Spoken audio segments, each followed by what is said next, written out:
Hello friends, welcome to my channel study for you. So guys, जैसा कि आज जो आपका दिल्ली पुलिस हेड कांस्टेबल का 17 अक्टूबर का सभी शिफ्टों का एग्ज़ाम हो गया दोस्तों, जिसका जो है मैं आपको बिल्कुल 100% एक्यूरेट आंसर के साथ जो है इस वीडियो में बताऊंगा। तो देख लेते हैं कि किस प्रकार के जो है आज आपके 17 अक्टूबर के सभी शिफ्टों के एग्ज़ाम में जो है प्रश्न पूछे गए हैं। उससे पहले एक बात और दोस्तों, कि जिन्होंने भी अगर चैनल को सब्सक्राइब नहीं किया है तो दिल्ली पुलिस से रिलेटेड पल पल की अपडेट के लिए जो है चैनल को सब्सक्राइब ज़रूर कर दीजिएगा, और बगल में ही आपको एक बेल आइकन यानी घंटे का निशान भी दिख रहा होगा, तो आप उसे भी जो है ज़रूर प्रेस कर दीजिएगा। तो चलिए वीडियो को स्टार्ट करते हैं। तो सबसे पहले हम लोग थर्ड शिफ्ट के जो है प्रश्न को देखने वाले हैं। उसके बाद आपको फर्स्ट शिफ्ट के जो है टोटल प्रश्न देखने को मिल जाएगा, और लास्ट में जो आपको सेकंड शिफ्ट के जो है टोटल प्रश्न देखने को मिल जाएंगे। तो थर्ड शिफ्ट में जो आपका पहला क्वेश्चन आया था कि अलार्मेल वल्ली किस नृत्य से संबंधित है। तो देखिए, ये जो आपके अलार्मेल वल्ली थे ना, ये भरतनाट्यम नृत्य से संबंधित है। तो भरतनाट्यम आपका करेक्ट आंसर होगा। नेक्स्ट क्वेश्चन आपका यहाँ पर आया था कि विश्व का सबसे बड़ा फूल कौन सा है। तो देखिए, विश्व का जो सबसे बड़ा फूल है ना, ये आपका रेफ्लेसिया आर्नोल्डी है। तो रेफ्लेसिया आर्नोल्डी आपका करेक्ट आंसर होगा। बात कर ले इसका आकार कितना है, तो देखिए इसका जो आकार है ना वो 3 फीट है, और वजन की बात कर ले तो 11 से 15 किलोग्राम तक जो है इसका वजन होता है। नेक्स्ट क्वेश्चन आपका यहाँ पर आया था कि विक्रमशिला विश्वविद्यालय ये जो है किस वंश के राजा ने जो है इसे बनवाया था। तो देखिए, इस विश्वविद्यालय की जो स्थापना है ना, ये पाल वंश के राजा धर्मपाल ने 8वीं सदी के अंतिम वर्ष या फिर 9वीं सदी के शुरुआत में जो है इस विश्वविद्यालय की स्थापना की गई थी। तो आपका वंश पूछा गया था, तो पाल वंश आपका करेक्ट आंसर होगा। नेक्स्ट क्वेश्चन आपका यहाँ पर आया था कि रंगीन महल कर्नाटक के किस शहर में स्थित है। तो देखिए, ये जो आपका रंगीन महल है ना, ये आपका बीदर शहर में जो है ये आपका स्थित है। तो बीदर आपका करेक्ट आंसर होगा। नेक्स्ट क्वेश्चन आपका यहाँ पर आया था कि कांग्रेस समाजवादी दल यानी कांग्रेस सोशलिस्ट पार्टी की जो स्थापना है ना, ये कब हुई थी। तो देखिए, कांग्रेस सोशलिस्ट पार्टी की जो स्थापना है ये 1934 में जयप्रकाश नारायण, राम मनोहर लोहिया और आचार्य नरेंद्र देव ने जो है इसकी स्थापना की थी। तो 1934 आपका करेक्ट आंसर होगा। नेक्स्ट क्वेश्चन आपका यहाँ पर आया था कि स्वामी विवेकानंद के बचपन का नाम पूछा गया था। तो देखिए, स्वामी विवेकानंद के जो बचपन का नाम था ना, वो नरेंद्र नाथ दत्त था। तो नरेंद्र नाथ दत्त आपका करेक्ट आंसर होगा। नेक्स्ट क्वेश्चन आपका यहाँ पर आया था कि ओलंपिक में लगातार 2 पदक जीतने वाली भारत की महिला खिलाड़ी कौन है। तो देखिए, ये जो आपकी पीवी सिंधु है ना, ये लगातार 2 ओलंपिक पदक जीतने वाली भारत की एकमात्र महिला खिलाड़ी बनी थी, और ये जो है रियो ओलंपिक 2016 में जो है ये रजत पदक यानी सिल्वर मेडल जीती थी, और टोक्यो ओलंपिक 2020 में जो है ये ब्रॉन्ज मेडल यानी कांस्य पदक जीती थी। तो पीवी सिंधु आपका करेक्ट आंसर होगा। नेक्स्ट क्वेश्चन आपका यहाँ पर आया था कि last deputy chairman of planning commission यानी योजना आयोग के अंतिम उपाध्यक्ष कौन थे।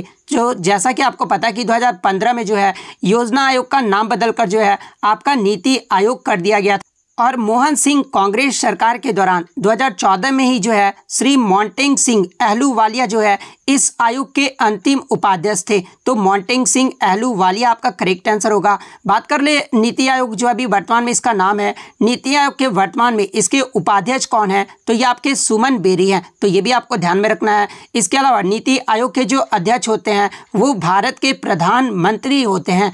नेक्स्ट क्वेश्चन आपका यहाँ पर आया था कि फेलोशिप योजना ये जो है किस राज्य द्वारा शुरू किया गया है। तो देखिए, हाल ही में 2022 में जो है उत्तर प्रदेश सरकार द्वारा फेलोशिप योजना जो है ये शुरू किया गया है। तो उत्तर प्रदेश आपका करेक्ट आंसर होगा। नेक्स्ट क्वेश्चन आपका यहाँ पर आया था कि माइक्रोसॉफ्ट वर्ड में हेडर और फुटर ये जो है कहाँ स्थित होता है। तो देखिए, हेडर और फुटर की बात कर ले तो ये आपका इंसर्ट टैब में जो है स्थित होता है। तो इंसर्ट टैब आपका करेक्ट आंसर होगा। नेक्स्ट आपका यहाँ पर क्वेश्चन आया था कि राजकोषीय वर्ष यानी फिस्कल ईयर में जो है कितने क्वार्टर होते हैं। तो देखिए, राजकोषीय वर्ष की बात कर ले तो इसमें जो आपके 4 क्वार्टर होते हैं। तो 4 आपका करेक्ट आंसर होगा। नेक्स्ट क्वेश्चन आपका यहाँ पर आता है कि भारत के राष्ट्रमंडल विधेयक 1925 को कितने मौलिक अधिकार की जो है मांग की गई थी। तो देखिए, 1925 में एनी बेसेंट द्वारा तैयार किए गए भारत के राष्ट्रमंडल विधेयक में जो है टोटल आपके 7 मूल अधिकारों को विशेष रूप से जो है वो मांग किया गया था, तो 7 आपका यहाँ पे करेक्ट आंसर होगा।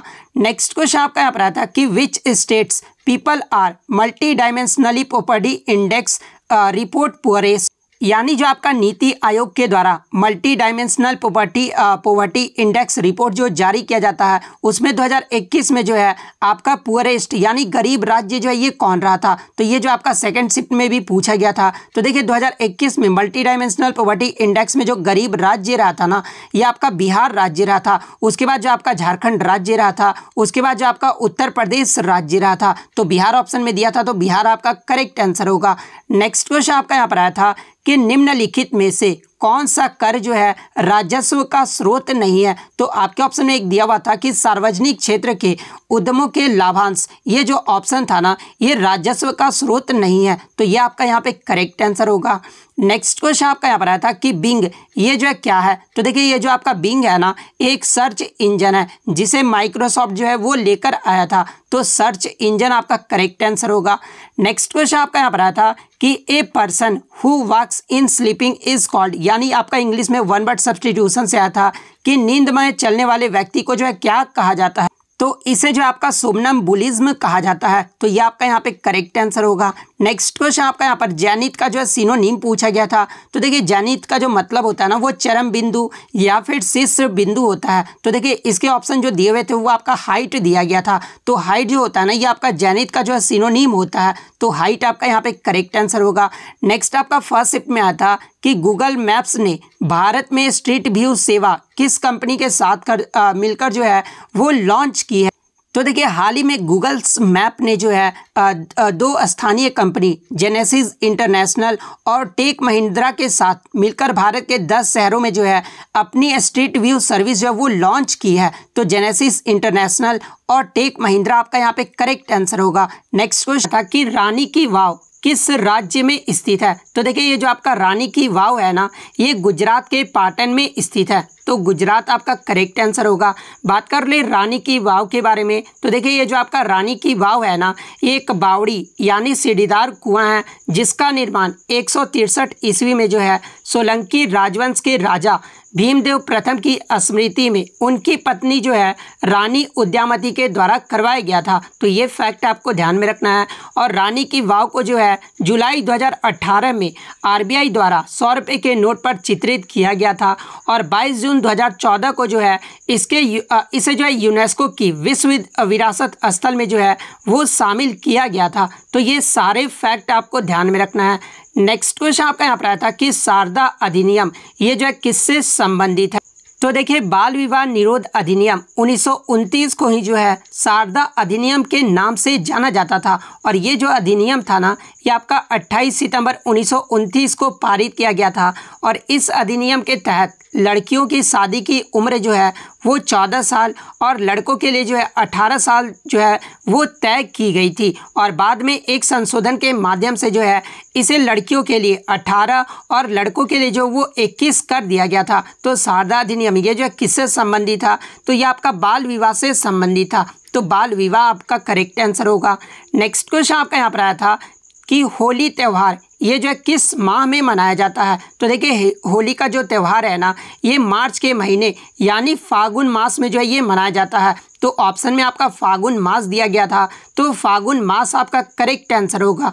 नेक्स्ट क्वेश्चन आपका यहाँ पर आता है कि निम्नलिखित में से कौन सा शासक जो है पल्लव वंश का शासक नहीं है। तो सबसे पहले हम लोग पल्लव वंश की बात कर ले। तो देखिए पल्लव वंश की जो स्थापना है ना, ये 575 ईस्वी में सिंह विष्णु के द्वारा जो है पल्लव वंश की स्थापना की गई। इसके अलावा पल्लव वंश की राजधानी भी पूछा जाता है एग्जाम में। तो देखिए पल्लव वंश की जो राजधानी था ना, वो कांची था। पल्लव शासकों की सूची आप देख लीजिए। तो सिंह विष्णु ने जो है पल्लव वंश की स्थापना की थी। इसके अलावा महेंद्र वर्मन प्रथम थे, नरसिंह वर्मन प्रथम थे और नरसिम्हा वर्मन द्वितीय थे। ये सब जो थे आपके पल्लव वंश के शासक थे। तो इनमें से 3 तो आपका ऑप्शन में दिया गया था।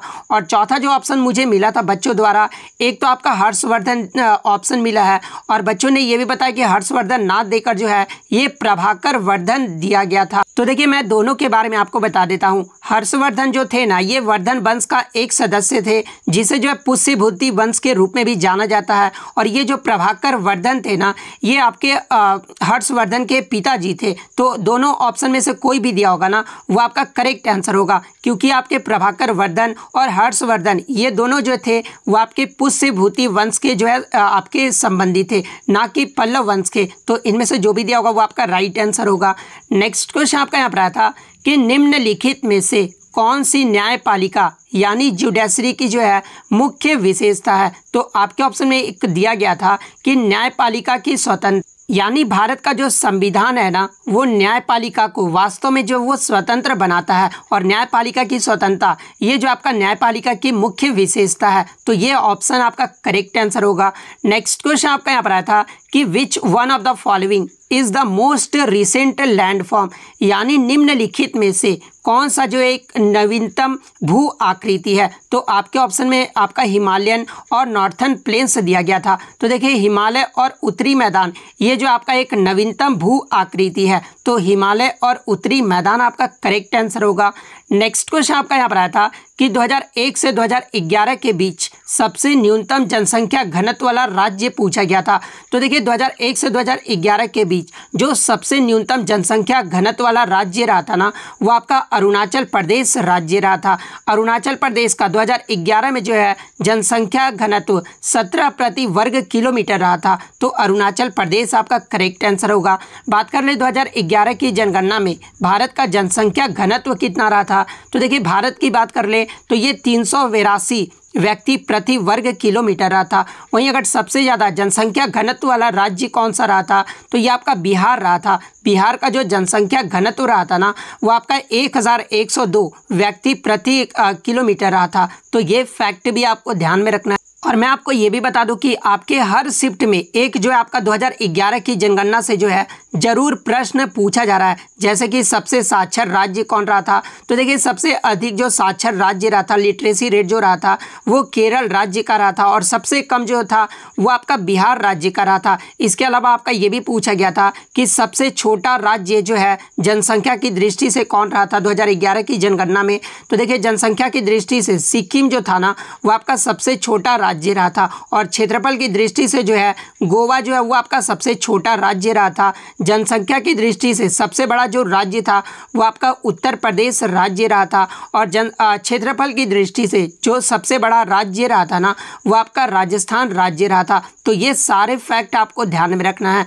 नेक्स्ट क्वेश्चन आपका यहाँ पर आया था कि लघु वित्त यानी माइक्रो फाइनेंस जो है ये किस समिति के द्वारा लाया गया था। तो देखिए ये जो आपका माइक्रो फाइनेंस है ना ये आपका मालेगाम समिति के द्वारा लाया गया था। तो मालेगाम कमेटी आपका करेक्ट आंसर होगा। और देखिए मैं आपको ये भी बता दूं कि मालेगाम समिति अगर आपका ऑप्शन में नहीं दिया गया था ना तो फिर आपका एक सी रंगराजन समिति करके दिया होगा। तो देखिए ये जो आपका सी रंगराजन समिति था ना ये देश में वित्तीय समावेशन पर जो है एक रिपोर्ट तैयार किया था और वित्तीय समावेशन में सुधार के लिए सिफारिश जो है वो की थी। तो अगर ऑप्शन में सी रंगराजन समिति दिया था तो ये आपका फिर करेक्ट आंसर होगा।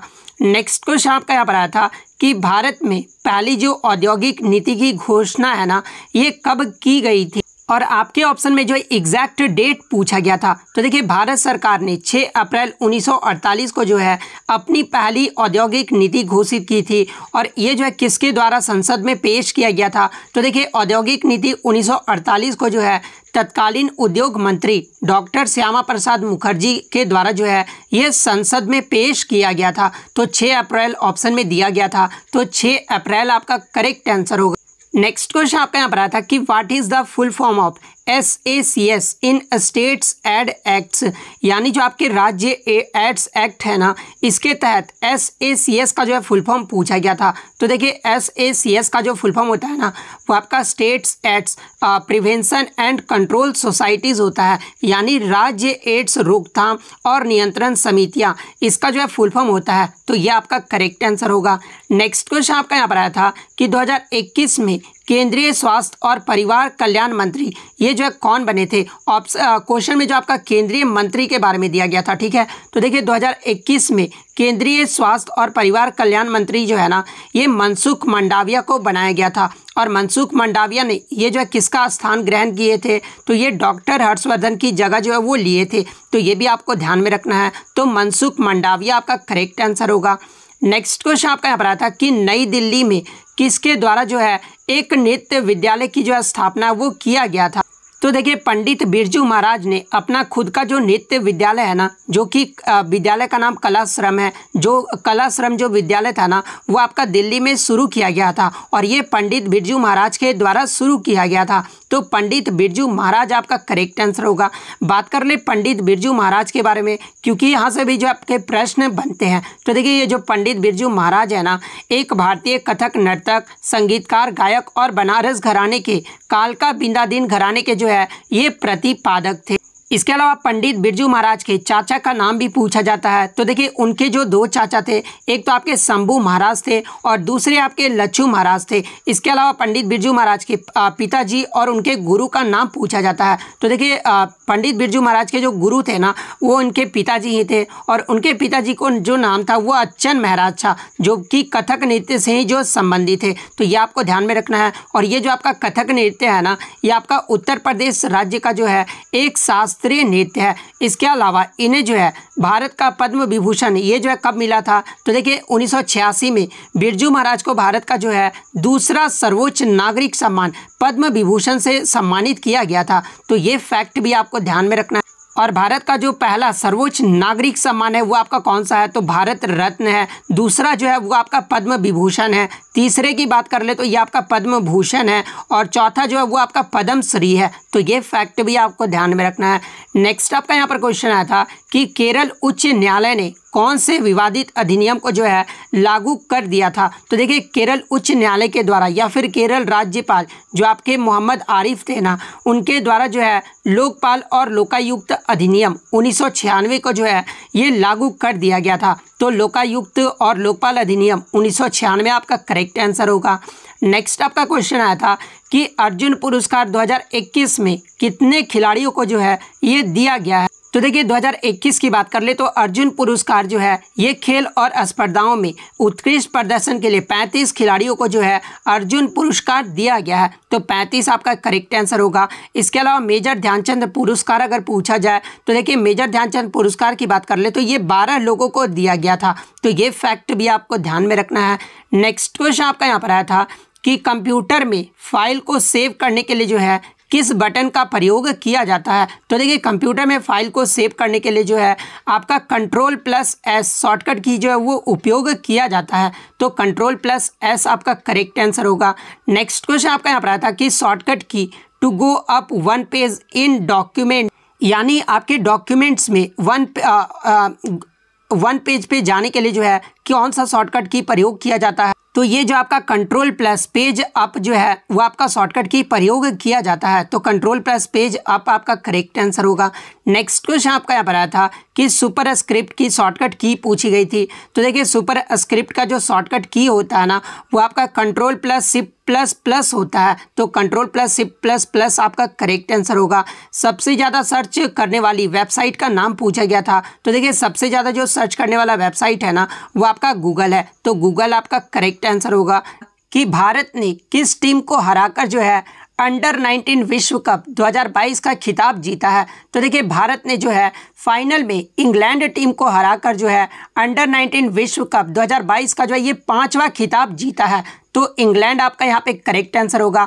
बात कर ले भारत कब कब जो है अंडर-19 विश्व कप का खिताब जीता है? तो 5 बार जीत चुका है। और कब कब? तो एक आपका 2000 में जीता था, 2008 में, 2012 में और 2018 में और फिर आपका 2022 में। ये 5 साल जो है ये भारत अंडर-19 का खिताब जो है वो जीत चुका है। इसके अलावा एग्जाम में ये भी प्रश्न पूछा जाता है कि आईसीसी अंडर-19 विश्व कप 2022 के फाइनल मैच में जो है प्लेयर ऑफ द मैच ये जो है कौन बने थे? तो देखिए 2022 के फाइनल में जो प्लेयर ऑफ द मैच है ना, ये भारत के ऑलराउंडर प्लेयर राजा अंगद बावा जो है ये बने थे, तो ये भी आपको ध्यान में रखना है। इसके अलावा प्लेयर ऑफ द सीरीज कौन रहे थे? तो देखिए दक्षिण अफ्रीका के डिवाल्ड ब्रेविस, जिन्होंने केवल 6 पारियों में जो है 506 रन मारकर ये जो है प्लेयर ऑफ द सीरीज बने थे, तो ये भी आपको ध्यान में रखना है। नेक्स्ट क्वेश्चन आपका यहाँ पर आता है कि बाबर का जो है शासनकाल कब से कब तक रहा था? तो देखिए मुगल वंश के संस्थापक बाबर का जो शासनकाल है ना, ये 1526 ईस्वी से लेकर 1530 ईस्वी तक रहा था, तो 1526 से 1530 आपका करेक्ट आंसर होगा। इसके अलावा बाबर का पूरा नाम पूछा जाता है एग्जाम में, तो देखिए बाबर का जो पूरा नाम है ना, वो आपका जहरुद्दीन मोहम्मद बाबर था। और बाबर का जन्म कब हुआ था? तो 14 फरवरी 1483 को जो है फरगना में इनका जो है वो जन्म हुआ था। यहाँ से एक प्रश्न और एग्जाम में पूछा जाता है कि बाबर जो है फरगना की गद्दी पर कब बैठा था? तो देखिए मैं आपको बता दूं कि बाबर की पिता की मृत्यु के बाद 11 वर्ष की उम्र में जो है 1494 ईस्वी में ये जो है फरगना की गद्दी पर बैठा था, तो ये भी आपको ध्यान में रखना है। इसके अलावा बाबर के युद्ध से भी जो आपके प्रश्न पूछे जाते हैं, जैसे कि पानीपत का प्रथम जो युद्ध है ये कब लड़ा गया था? तो 1526 में लड़ा गया था। इब्राहिम लोदी और बाबर के मध्य लड़ा गया था, जिसमें बाबर जो है वो विजयी रहा था। 1527 में जो है बाबर खानवा का युद्ध लड़ा गया था, जो कि बाबर और राणा सांगा के मध्य लड़ा गया था, जिसमें जो है बाबर जो है वो विजयी रहा था। उसके बाद 1528 में चंदेरी का युद्ध लड़ा गया था। ये आपका एग्जाम में प्रश्न पूछा भी गया था कि चंदेरी का युद्ध जो है ये किन के मध्य लड़ा गया था? तो देखिए चंदेरी का जो युद्ध है ना, ये मेदनी राय और बाबर के मध्य लड़ा गया था, जिसमें बाबर जो है वो विजयी रहा था, तो ये भी आपको ध्यान में रखना है। 1529 में जो है घाघरा का युद्ध लड़ा गया था, जो कि बाबर और अफगानों के विरुद्ध लड़ा गया था, जिसमें बाबर जो है वो विजयी रहा था। और 1530 ईस्वी में जो है बाबर की मृत्यु हो गई थी, तो ये फैक्ट भी आपको ध्यान में रखना है। नेक्स्ट क्वेश्चन आपका यहाँ पर आता है कि नंदा देवी राष्ट्रीय अभ्यारण्य ये जो है किस राज्य में स्थित है? तो देखिए ये जो आपका नंदा देवी राष्ट्रीय उद्यान है ना, ये आपका उत्तराखंड के चमोली जिले में स्थित है, तो उत्तराखंड आपका करेक्ट आंसर होगा। बात कर ले नंदा देवी राष्ट्रीय उद्यान को कब स्थापित किया गया था? तो ये 1982 में जो है स्थापित किया गया था, और वर्ष 1988 में जो है यूनेस्को ने इसे विश्व धरोहर स्थल की सूची में जो है वो शामिल किया था, तो ये फैक्ट भी आपको ध्यान में रखना है। इसके अलावा उत्तराखंड में राष्ट्रीय उद्यान देख लीजिए, जैसे कि जिम कॉर्बेट नेशनल पार्क ये भी आपका उत्तराखंड में है। नंदा देवी राष्ट्रीय उद्यान ये भी आपका जो है उत्तराखंड में है। उसके बाद आपका राजाजी राष्ट्रीय उद्यान, फूलों की घाटी और गंगोत्री राष्ट्रीय उद्यान, गोविंद राष्ट्रीय उद्यान, ये सभी जो राष्ट्रीय उद्यान है ना, ये आपके उत्तराखंड में स्थित है। नेक्स्ट क्वेश्चन आपका यहाँ पर आता कि सिंधु सभ्यता का पुरातात्विक स्थल दाइमाबाद ये जो है किस राज्य में स्थित है? तो देखिए सिंधु सभ्यता का जो पुरातात्विक स्थल ये जो आपका दाइमाबाद है ना, ये आपका महाराष्ट्र राज्य के अहमदाबाद नगर जिले में प्रवर नदी के बाएं तट पर जो है ये स्थित है, तो महाराष्ट्र आपका करेक्ट आंसर हो। और वहीं अगर नदी पूछ ले आगे के शिफ्टों में, तो ये आपका प्रवर नदी के बाएं तट पर स्थित है, तो ये भी आपको ध्यान में रखना है। इसके अलावा दाइमाबाद जो स्थल है ना, इसे 1958 में जो है बीपी बोपडीकर के द्वारा जो है ये खोजा गया था, तो ये फैक्ट भी आपको ध्यान में रखना है। नेक्स्ट क्वेश्चन आपका यहाँ पर आता है कि भारतीय संविधान के किस अनुच्छेद में जो है सरकारी रोजगार में नागरिकों के लिए समान अवसरों का जो है वो प्रावधान दिया गया है?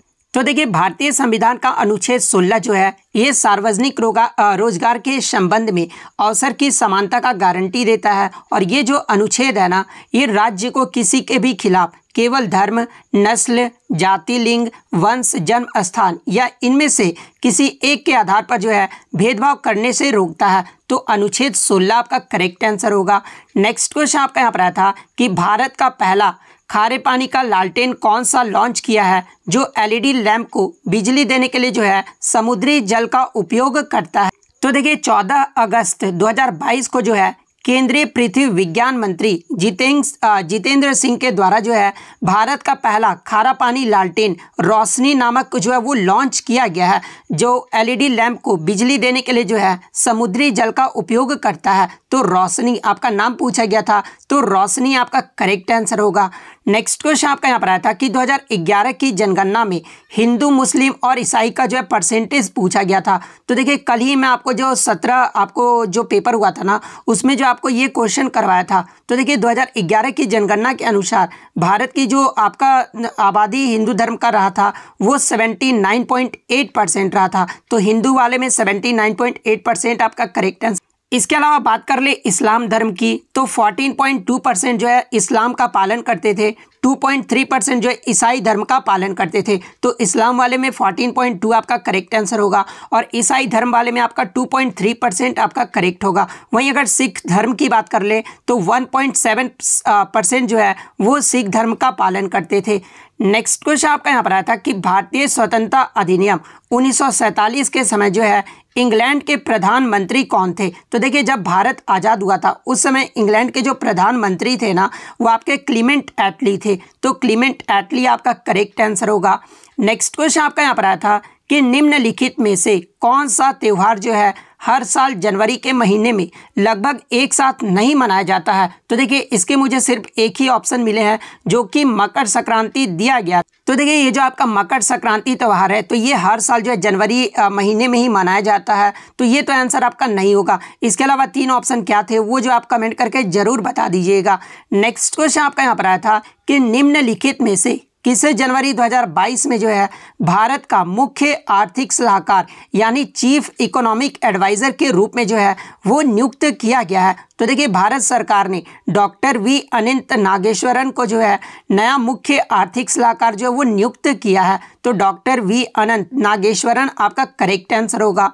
नेक्स्ट क्वेश्चन आपका यहाँ पर आया था कि किस केंद्रीय मंत्रालय ने ये जो आपका स्ट्रेंथनिंग फार्मास्यूटिकल्स इंडस्ट्री यानी SPI के तहत जो है 3 नई योजनाएं जो है वो शुरू की है। तो देखिए केंद्रीय रसायन और उर्वरक मंत्रालय ने हाल ही में जो है फार्मास्यूटिकल क्षेत्र में सूक्ष्म, लघु और मध्यम उद्यमों को मजबूत करने के लिए जो है स्ट्रेंथिंग फार्मास्यूटिकल इंडस्ट्री के बैनर तले योजनाओं की जो है वो शुरुआत की गई है। और इस योजना को लागू करने के लिए जो है सिडबी परियोजना प्रबंधन इसका जो है सलाहकार होगा। तो ये आपका केंद्रीय रसायन और उर्वरक मंत्रालय जो आपका यहाँ पे करेक्ट आंसर होगा। नेक्स्ट क्वेश्चन आपका यहाँ पर आया था कि नीति आयोग के गरीबी सूचकांक 2021 के अनुसार देश के सबसे गरीब राज्य कौन से हैं। तो देखिए नीति आयोग के द्वारा जो आपका सूचकांक 2021 में जारी किया गया था उसमें बिहार का जो है 51.9% जनसंख्या जो है वो गरीब है। वहीं अगर झारखंड की बात कर ले तो 42.16% जो है वो झारखंड के जनसंख्या जो वो गरीब है। थर्ड पे आपका उत्तर प्रदेश आता है। उत्तर प्रदेश के 37.79% आबादी जो है वो गरीब है। और सूचकांक में मध्य प्रदेश के जो है 36.65% जो है ये चौथे स्थान पे है, जबकि मेघालय में 32.67% के साथ जो है ये 5वें स्थान पे है। तो आपके ऑप्शन में जो है झारखंड दिया गया था, तो झारखंड में आपको बता दूं कि ये 2nd नंबर पर रहा था। बिहार आपके ऑप्शन में नहीं दिया गया था, तो झारखंड आपका यहाँ पे करेक्ट आंसर होगा। नेक्स्ट क्वेश्चन आपका यहाँ पर आता है कि मुद्रा योजना के तहत शिशु योजना में जो है अधिकतम ऋण ये जो है कितना दिया जाता है। तो देखिए मुद्रा योजना के तहत जो आपके 3 स्कीम जो है उसमें आपके जो है ऋण दिए जाते हैं। तो आपका शिशु योजना के तहत पूछा गया था। तो देखिए मुद्रा योजना के तहत शिशु योजना में जो है आपका 50,000 रुपये का जो है वो ऋण दिया जाता है। तो 50,000 आपका करेक्ट आंसर होगा। वहीं अगर किशोर योजना की पूछ ले तो किशोर योजना में जो आपका 50,000 से लेकर 5 लाख रुपए तक जो वो दिया जाता है ऋण। बात कर ले तरुण योजना के तहत, तो देखिए तरुण योजना के तहत जो है 5 लाख से लेकर 10 लाख जो है वो ऋण दिया जाता है। तो ये फैक्ट भी आपको ध्यान में रखना है। नेक्स्ट क्वेश्चन आपका यहाँ पर आता है कि गदर आंदोलन में किसे जो है फांसी दी गई थी। तो देखिए मैं आपको बता दूं कि करतार सिंह सराभा सहित 114 क्रांतिकारियों को जो है सेलुलर जेल भेजा गया था और 93 को जो है आजीवन कारावास या फिर फांसी की सजा हुई थी। लुधियाना में जन्मे करतार सिंह सराभा को जो है 17 नवंबर 1915 को जो है लाहौर सेंट्रल जेल में जो है वो फांसी दी गई थी। और इसके अलावा अमृतसर के जगत सिंह को भी जो है फांसी दिया गया था। तो आपके ऑप्शन में या तो करतार सिंह सराभा दिया होगा या फिर जो आपका जगत सिंह दिया होगा। तो इन दोनों में से जो भी दिया होगा वो आपका करेक्ट आंसर होगा। नेक्स्ट क्वेश्चन आपका यहाँ पर आया था कि कथक नृत्य में 2020 में जो है ये किसे पद्म श्री मिला था। तो देखिए 2020 की बात कर ले तो कथक नृत्य में जो है ये पुरुषोत्तम दधीच को दिया गया था। तो पुरुषोत्तम दधीच आपका करेक्ट आंसर होगा।